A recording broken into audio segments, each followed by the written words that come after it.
Glória a Deus. Só aqueles que encontraram o texto, Filipenses capítulo de número 2, versículo 5, diga glória a Deus.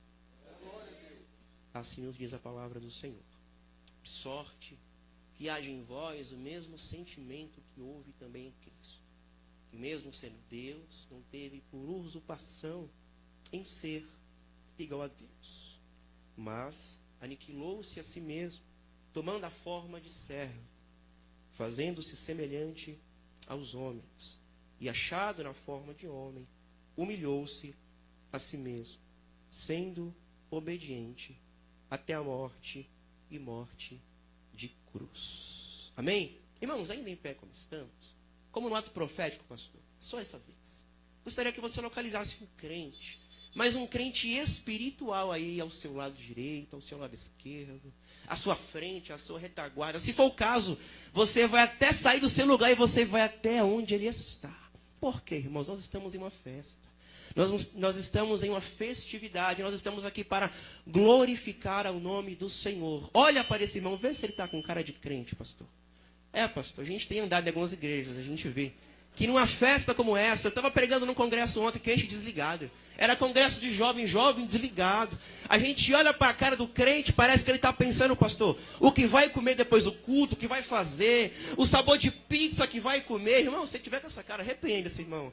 Mas se ele tiver com cara de crente pentecostal, crente ligado, que veio para dar lugar ao Espírito Santo nesta noite, você vai olhar para ele, você vai liberar uma palavra da parte de Deus.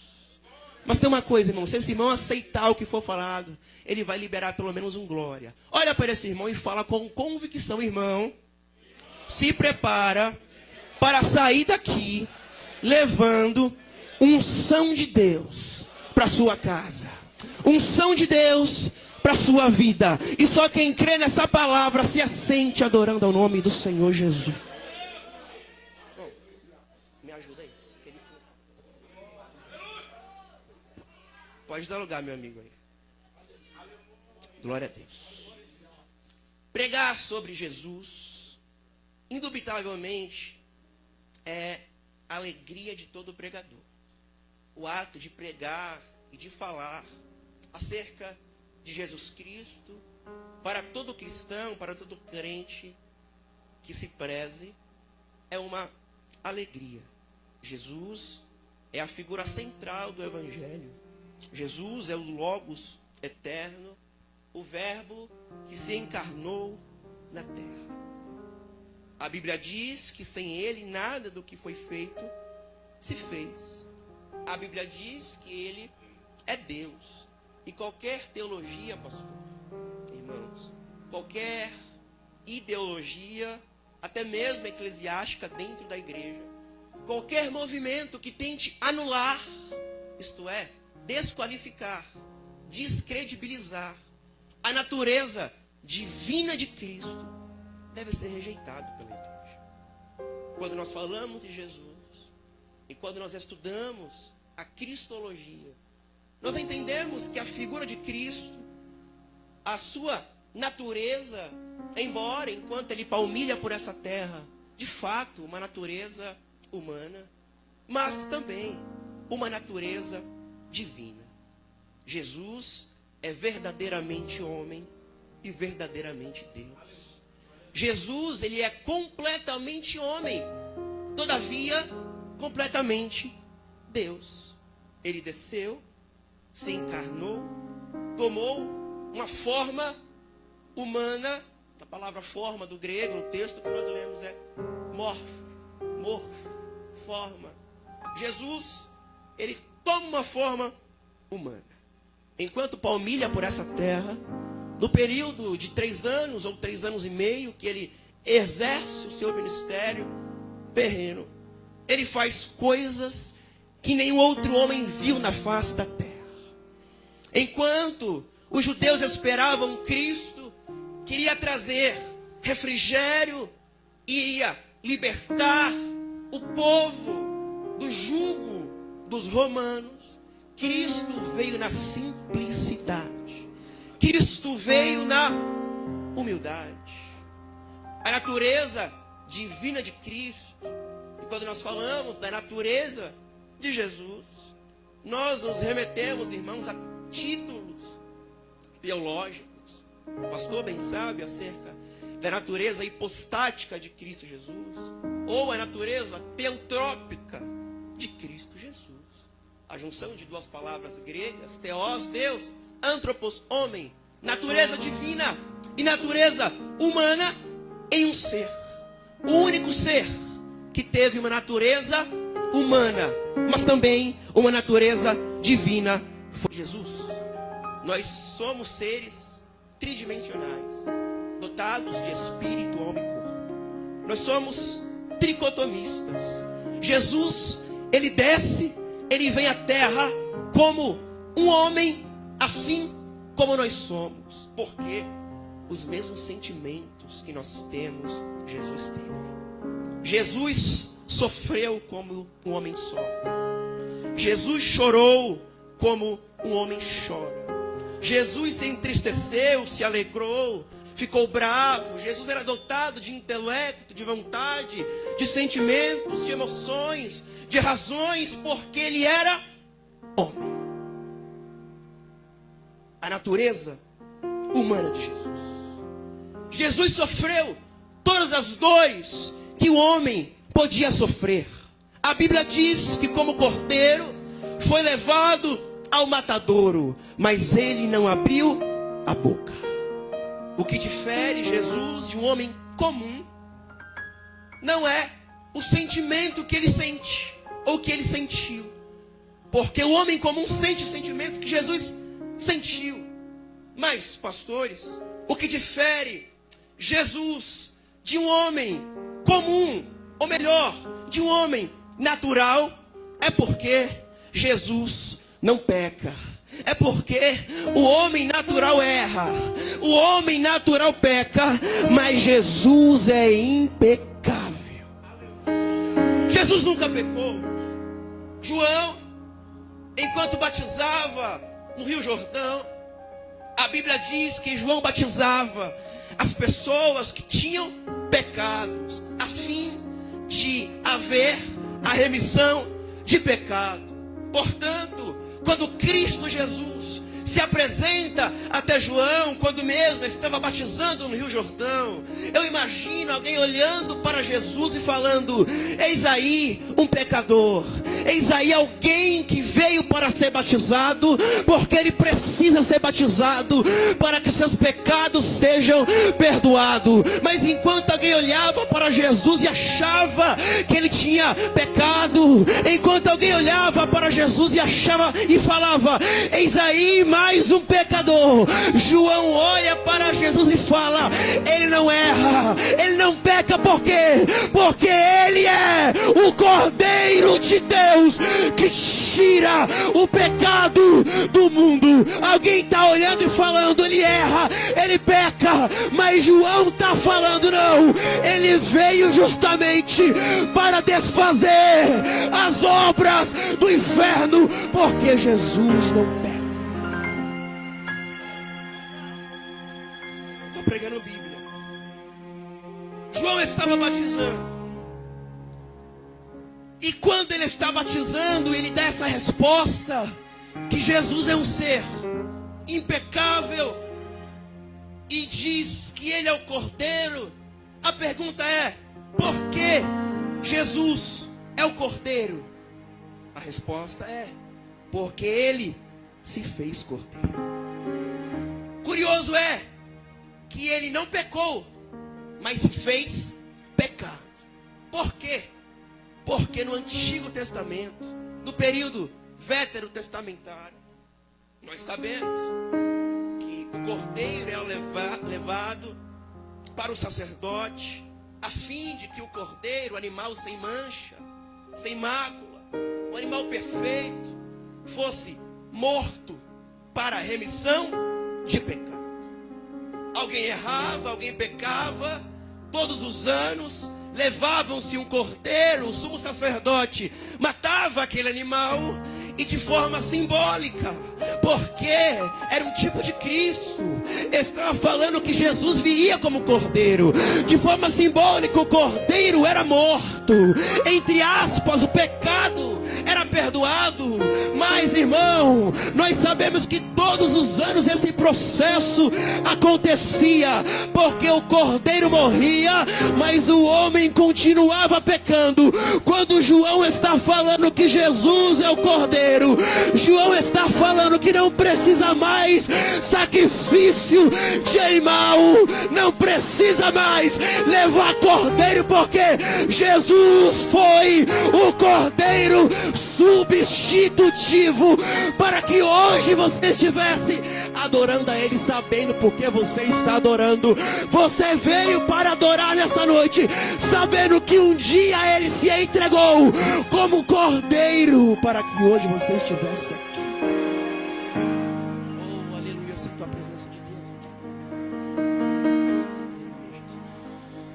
aqui. O cordeiro era racional ou irracional?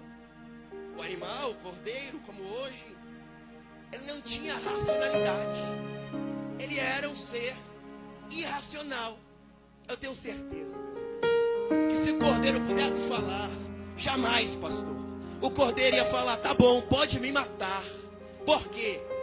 Uma ótica humana é injusto eu morrer porque alguém pecou, um animal morrer porque alguém pecou, numa ótica humana. O cordeiro era irracional. Ele não sabia porque estava sendo sacrificado. O cordeiro era um sacrifício e não sabia. Mas agora Jesus desce à terra como um ser racional para te falar nesta noite: ei, o cordeiro que não sabia porque era sacrifício, era no período do sacerdote, era no Antigo Testamento. Igreja, nós adoramos sabendo porque estamos adorando. Você levanta a sua mão sabendo porque está levantando a sua mão. Você é cheio do Espírito Santo porque você sabe que o cordeiro se entregou por você. Você foi batizado com o Espírito. Você fala línguas estranhas sabendo porque está adorando. Só quem veio para adorar o nome do Senhor nesta noite. Eu te convido a você levantar a sua mão, abrir a sua boca, porque o cordeiro morreu para que hoje você pudesse celebrar. Só quem pode adorar. Abra a boca, adora o nome do Senhor Jesus. Há uma presença de Deus aqui nesse lugar. Eu entro no texto, é apenas a introdução da mensagem. Paulo chama Jesus, percebam que não é de segundo Adão, último Adão. Nós sabemos que Adão veio e errou. Paulo vai chamar Jesus de último Adão, porque o Adão, o primeiro Adão, era terreno. O segundo Adão é celestial. O primeiro Adão desobedeceu. O segundo Adão obedeceu. O primeiro Adão comeu do fruto no jardim e morreu. Mas o segundo Adão disse em João capítulo 6: quem come de mim não morre, mas vive a vida eterna que eu tenho preparado.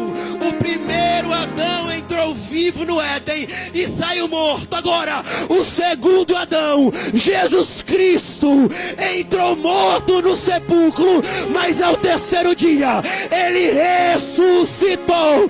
Ao terceiro dia ele ressuscitou, e nós estamos aqui celebrando o sacrifício de Cristo na cruz, mas também a ressurreição de Cristo na cruz do Calvário. O primeiro Adão veio, e por intermédio do primeiro Adão entrou a morte no mundo, mas por intermédio de Jesus Cristo, o último Adão, veio a vida.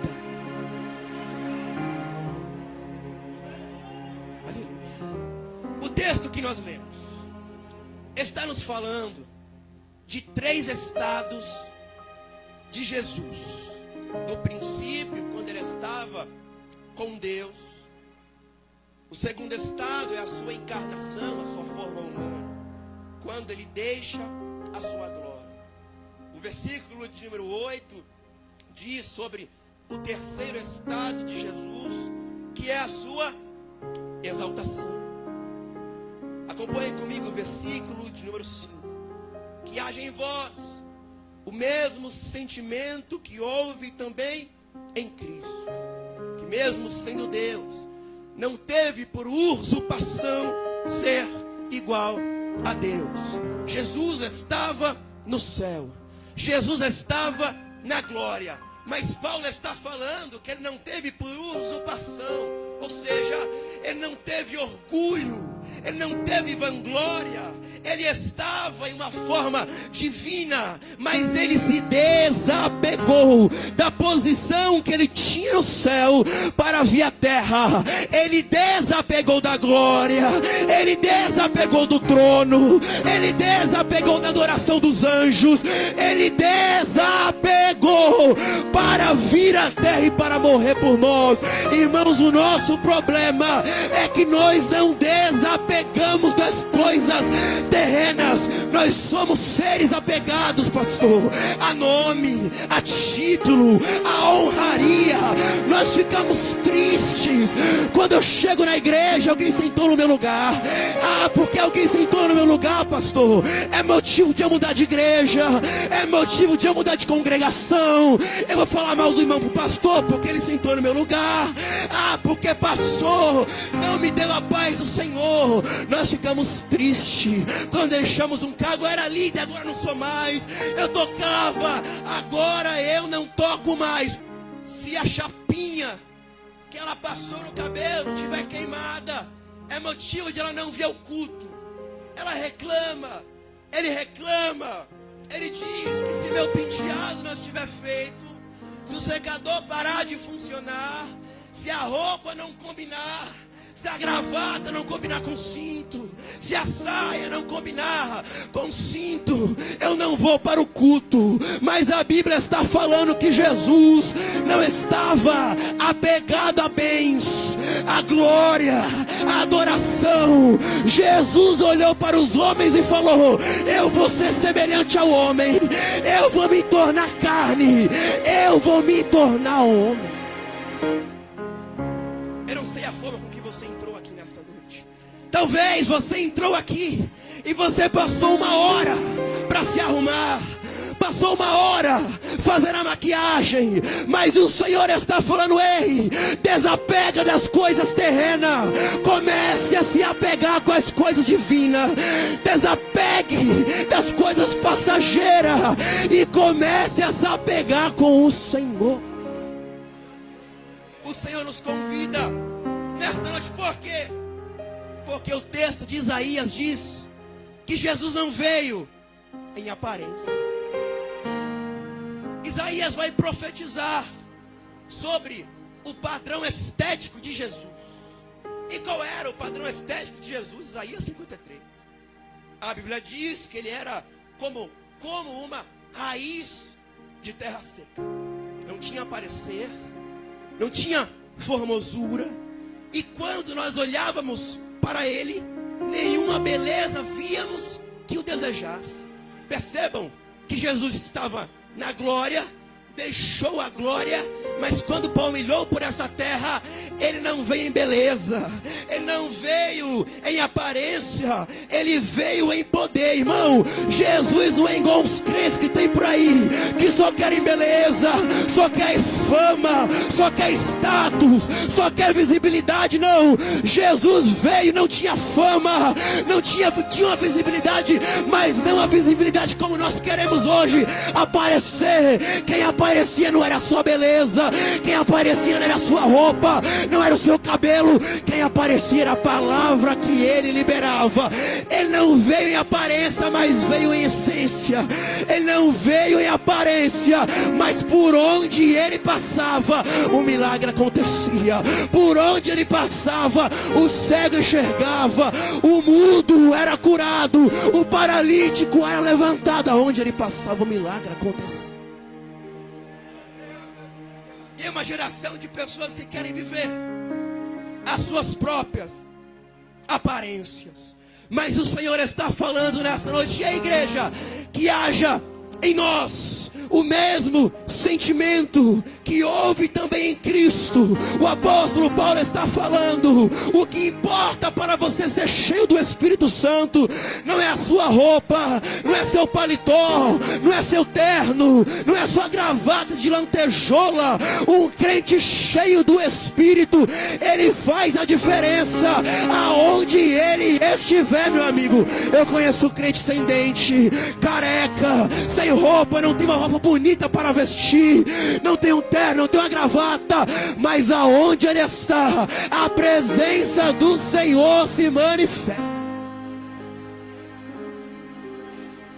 Entretanto, eu conheço pessoas que têm bom carro, que têm boa casa, que têm bom nome, que têm faculdade, tem diploma, diz que até mesmo é mestre em divindade, mas não expulsa um demônio, mas não tem autoridade sobre os espíritos malignos. Mas o Senhor está falando nessa noite, igreja: o inimigo não tem medo da sua roupa, o inimigo não tem medo da sua oratória, da sua exegese, da sua hermenêutica. O inimigo teme um crente cheio da glória, cheio da presença, cheio da autoridade do Espírito Santo. E se eles já chegaram nesta noite, levanta a sua mão, abre a sua boca e adora o nome do Senhor Jesus. A palavra glória no hebraico significa kavod, que quer dizer literalmente, pastores, peso.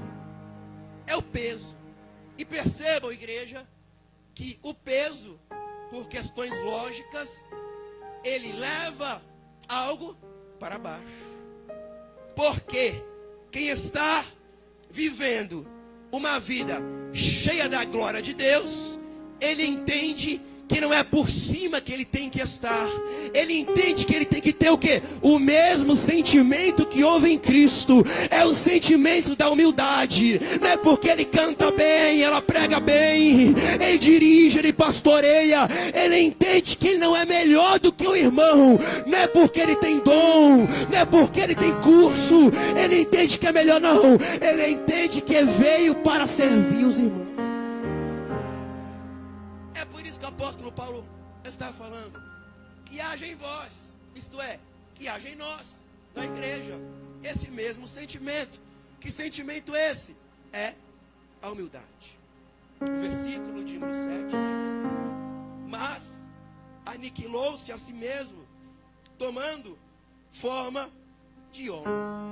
A Bíblia diz que Jesus se entregou. A Bíblia diz que ele aniquilou-se a si mesmo.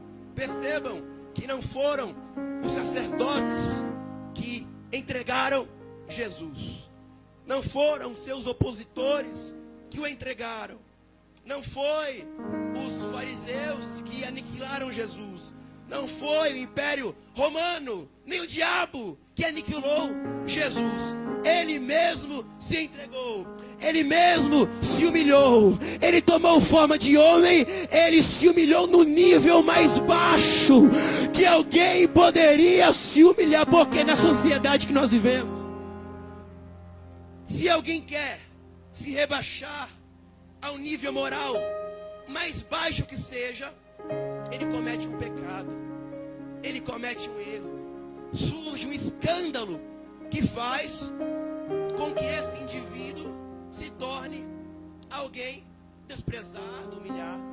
Só que Jesus não podia cometer pecado, ele era impecável. Então, ele escolheu, irmão, a morte mais difícil, a pior morte, numa cosmovisão judaica, para se humilhar, como que está dizendo: eu não peco, eu não erro, mas eu me humilho, morrendo pela minha igreja. Não é bala perdida, não é outra coisa, mas foi morte de cruz. Jesus se entregou na cruz, e você tem liberdade nesta noite para adorar ao nome do Senhor. Oh, aleluia.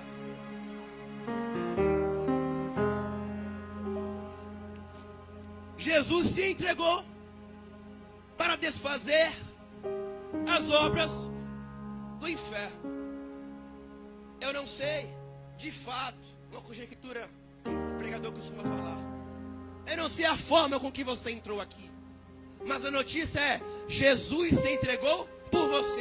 E você, segundo o apóstolo Paulo falou, é um sacrifício vivo. E o Senhor está falando nesta noite: enquanto você me adora, enquanto você levanta a sua mão, enquanto você sente a minha presença, o peso da minha glória te visita nesta noite.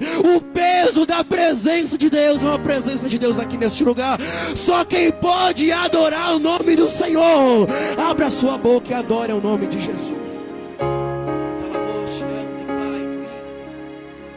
Eu sinto a presença de Deus aqui neste lugar. Jesus, ele se entrega na cruz.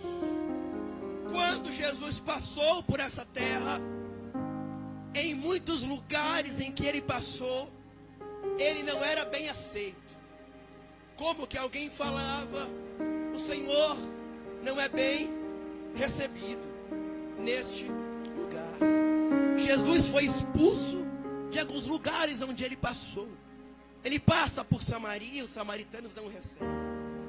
Os seus irmãos, em uma oportunidade, dizem: vai para Jerusalém. Como quem fala: vai para Jerusalém para você morrer logo, Jesus. Porque Jesus não era bem aceito aonde ele ia. Jesus foi expulso de alguns lugares, das sinagogas. Jesus não era bem aceito, não cabia em alguns lugares. Por quê? Quem é de cima, realmente, meu amigo, não cabe em alguns lugares de baixo.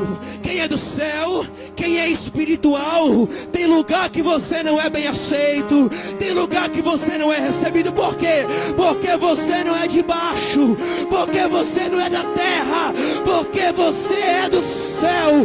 E quem é do céu não é bem aceito em algumas rodas de amigo, não é bem aceito em alguns trabalhos, não é aceito na sociedade. Porque enquanto alguém está nos desprezando na terra, tem o céu de glória aberto esperando nós lá. Jesus foi rejeitado embaixo para ser aceito em cima. Ele foi rejeitado, pastor Lanes, em muitos lugares. Mas o que me chama a atenção, isso aqui eu gosto, pastor, porque quando ele estava na cruz, ele estava lá, colocaram ele na sepultura, colocaram Jesus em um lugar onde colocavam os mortos, e eles tiveram que contemplar que Jesus também não cabia no túmulo, Jesus não cabia na sepultura, porque ao terceiro dia ele ressuscitou, e depois de alguns dias ele foi assunto ao céu. Oh, aleluia! E aqui, pastor, me permita uma conjectura minha. Quando Jesus estava na cruz, alguns estavam felizes, alguns gostaram, os opositores de Jesus, os judeus, alguns romanos, estavam satisfeitos, porque Jesus estava na cruz. Mas me dá a entender que enquanto alguém está olhando Jesus na cruz, está alegre, eles não estavam entendendo que de fato esse era o propósito de Jesus na terra. Era morrer na cruz, era aparecer na cruz, porque muitas vezes nós somos humilhados, o mundo lá fora está nos afrontando, e o mundo acha que está perseguindo a igreja, está fazendo coisa boa, mas o Senhor está falando: ei, você está sendo humilhado, caluniado, mas isso faz parte do propósito de Deus na sua vida, irmão. Nós estamos debaixo de uma promessa, e que promessa é essa? As portas do inferno não vão prevalecer contra a igreja de Cristo.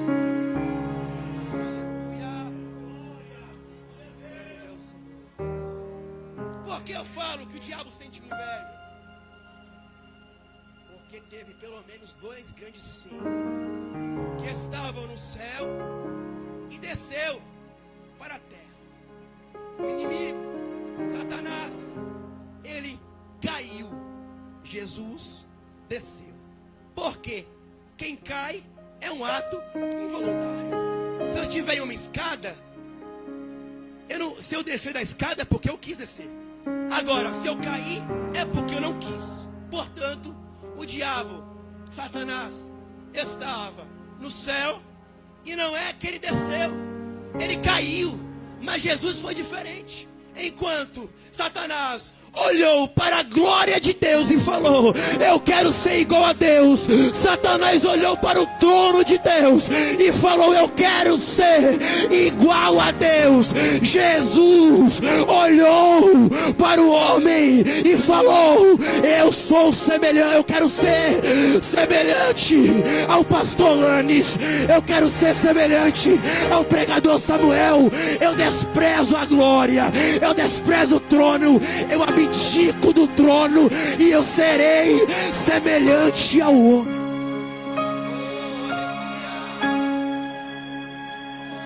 Na presença de Deus aqui neste lugar, irmão, me permita, pastor, tenho mais alguns minutos, se você pode, abra sua boca, adora o nome do Senhor Jesus.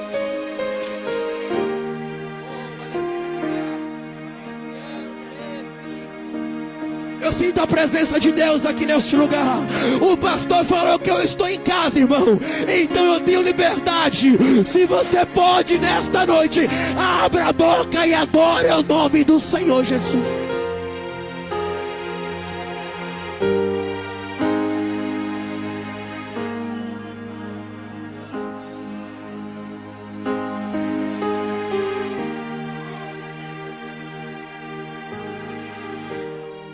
Irmão, presta atenção. Simpatiza com o pregador. Pastor, até a hora que Jesus morreu foi profética. Jesus na cruz, profético. Salmo 91. Aquele que habita no esconderijo do Altíssimo, a sombra do Onipotente descansará. Dirá o Senhor: ele é meu Deus, meu refúgio, minha fortaleza, e ele confiará em mim. Porque ele te livrará do laço do passarinho, é profecia, e da peste perniciosa. Ele te cobrirá com as suas penas, e debaixo de suas asas estarás seguro. Eu não temo espanto noturno, nem seta que voe de dia, nem peste que ande na escuridão, nem mortandade que assole ao meio-dia. O Senhor Jesus entrou no Calvário, meio-dia. Jesus entrou meio-dia, e o salmista disse que a hora que a morte assola é o meio-dia.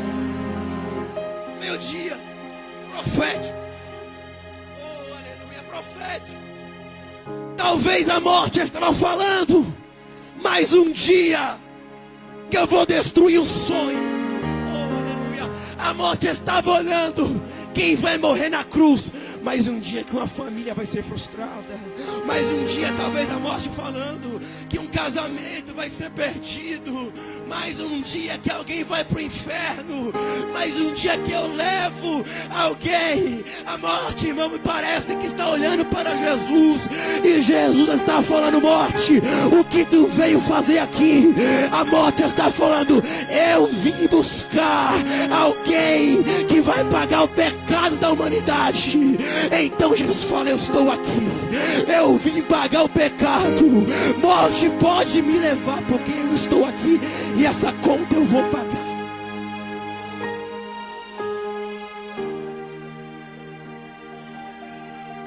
A morte veio cobrar, e Jesus está falando: este pagamento é comigo mesmo.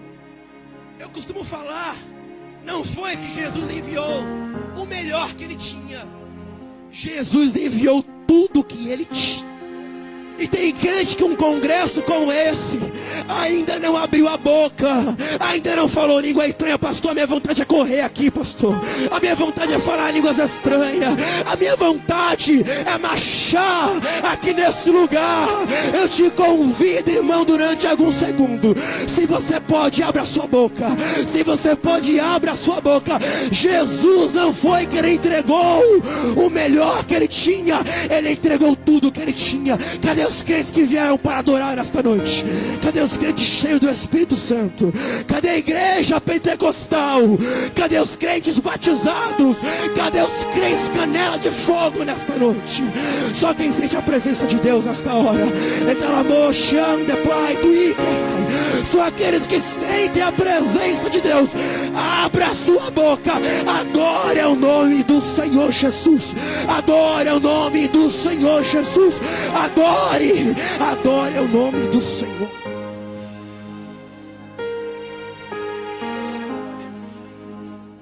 Eu estou encerrando. Catherine, já prepara o hino. O pastor me deu até 10 horas. 9 minutos, estou encerrando. Irmãos, a morte já está olhando. Jesus está falando, eu vou pagar o preço. Fica tranquila, porque eu tenho livramento para a minha igreja. A cruz que era da minha igreja, a cruz que era do pastor Lanes, a cruz que era dos obreiros, o Senhor está falando, fica tranquila, porque você não vai precisar ser crucificado, porque eu vou pagar o preço pela minha igreja, eu vou derramar sangue, irmão. Não foi com ouro, não foi com prata, agora treme, não foi com coisas corruptíveis, mas foi com precioso sangue de Cristo Jesus. Alguém olhou e falou, a igreja vai morrer, a igreja vai passar. Irmão, o Império Romano não parou a igreja, o inimigo não parou a igreja, porque nós estamos, baterista, debaixo de uma promessa. As portas do inferno não vão prevalecer contra a igreja de Cristo. Passarão o céu, terra e a terra, mas as minhas palavras, assim diz o Senhor, não hão de passar.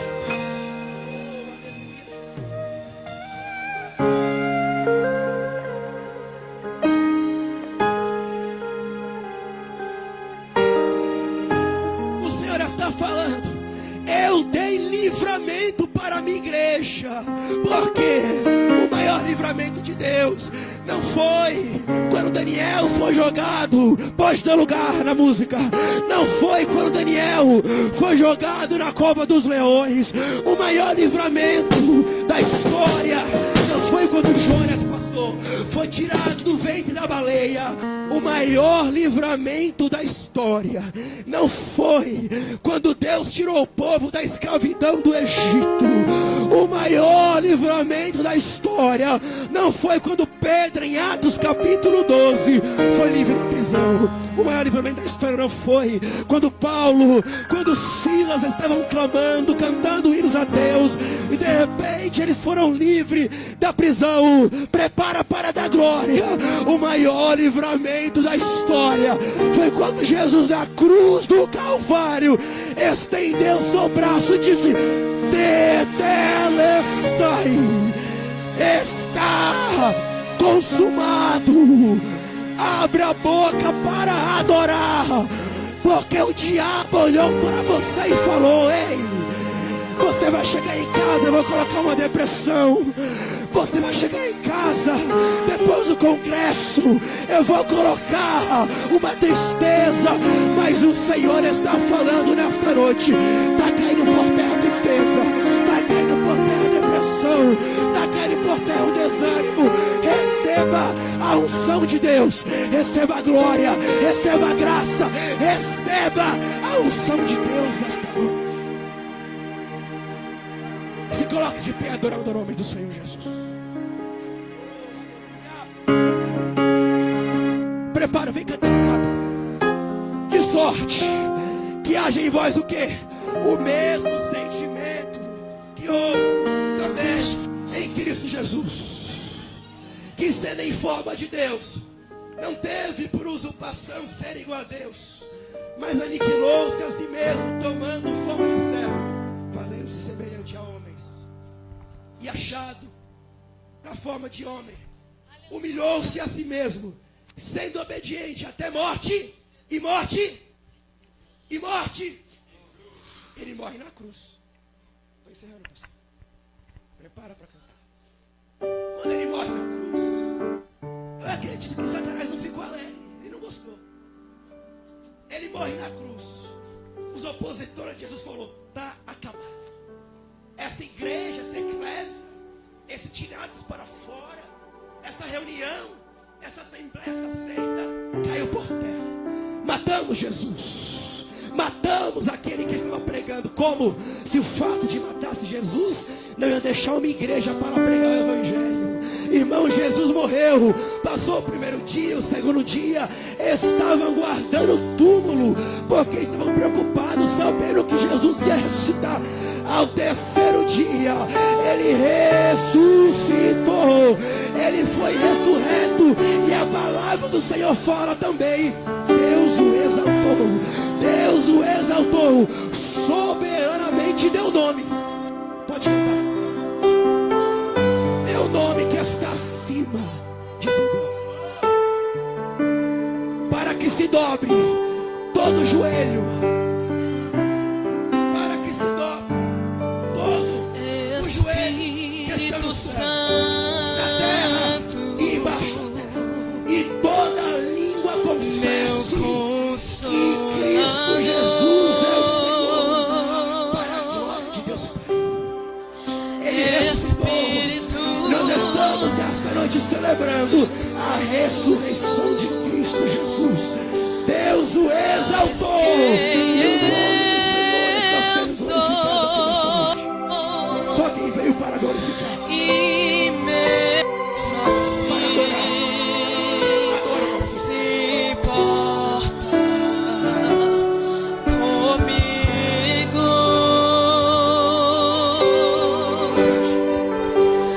E mesmo assim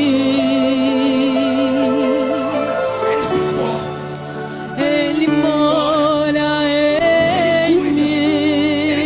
Ele é santo. Tu és santo.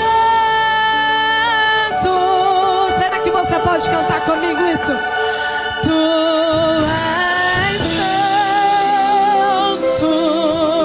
Ai, Jesus. Que outra palavra se faz necessária pra te descrever?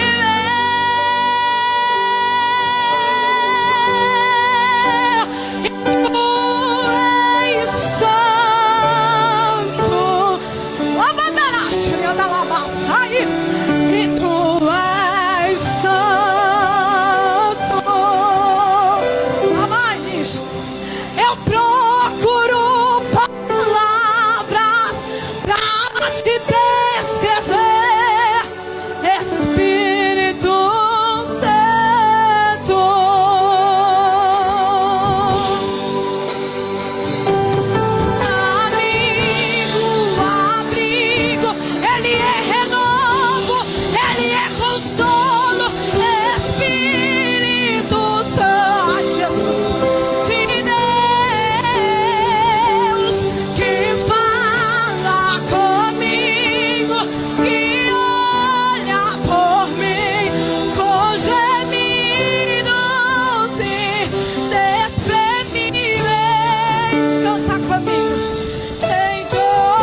noite que precisa, eu tenho mais alguns minutos, estou encerrando.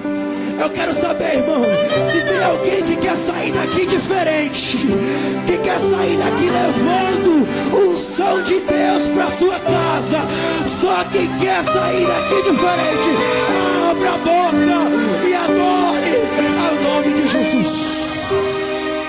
Eu quero fazer um convite aqui nesta noite. Eu entrego o microfone agora, pastor.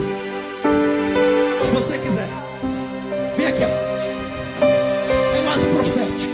Ah, pregador Samuel, eu estou fraco, mas o Senhor te chama nessa noite. Ah, pregador Samuel, eu pequei, eu errei. Antes de vir eu mentir, eu pequei.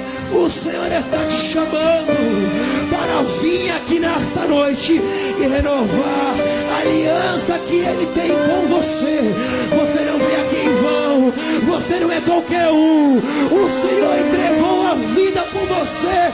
Celebra nesta noite, porque a presença de Deus é real.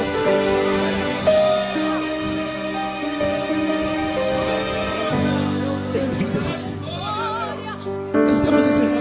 Mais 5 minutos assim. Você pode vir na sua mão para cá. Qual é o seu nome? A Cláudia e o Carlos. Deus abençoe vocês. E que nessa noite saibam que cheios da glória de Deus. Estenda a sua mão para cá. Vamos orar. Maravilhoso Deus e eterno. Oh Jesus, nós sentimos a tua presença aqui nesta noite. E tão certo como vive o Senhor, em cuja presença nós estamos, Senhor, o Senhor tem total liberdade para agir nesta noite. Ah, Senhor, aleluia. Vá trabalhar no Senhor nesta noite. Oh, Jesus. Em nome de Jesus. Em nome de Jesus, Senhor. Que todo impedimento caia por terra, Senhor. Todo espírito maligno nesta noite, nesta hora, seja repreendido pelo poder da palavra do Senhor. Nesta noite, espírito maligno, caia por terra pelo poder da palavra de Cristo Jesus. Opera, Jesus. Opera, Jesus. Liberta, Senhor. Liberta, Senhor. Que caia por terra todo impedimento, Jesus. Ah, Senhor, vai levantando essa alma. Dá vida, Senhor. Dá vida. O Senhor veio para dar vida e vida com abundância. Abençoa o carro, Jesus. Esta família, Senhor. Ah, eu sinto a tua presença aqui, Senhor. Meu Deus, vai trabalhando, vai visitando, Jesus. Aonde o homem não pode tocar, aonde a mulher não pode tocar, toca nesta hora.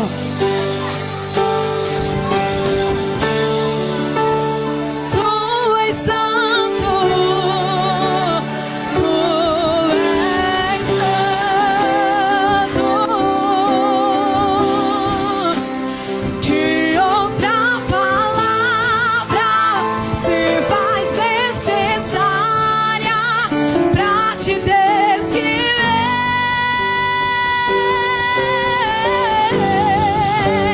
Tu és santo,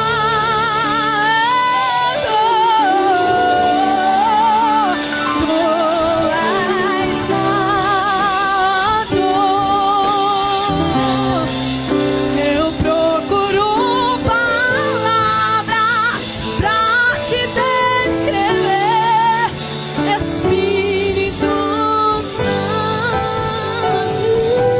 São aqueles que sentem a presença de Deus, adoram o nome do Senhor Jesus. Que Deus em Cristo abençoe.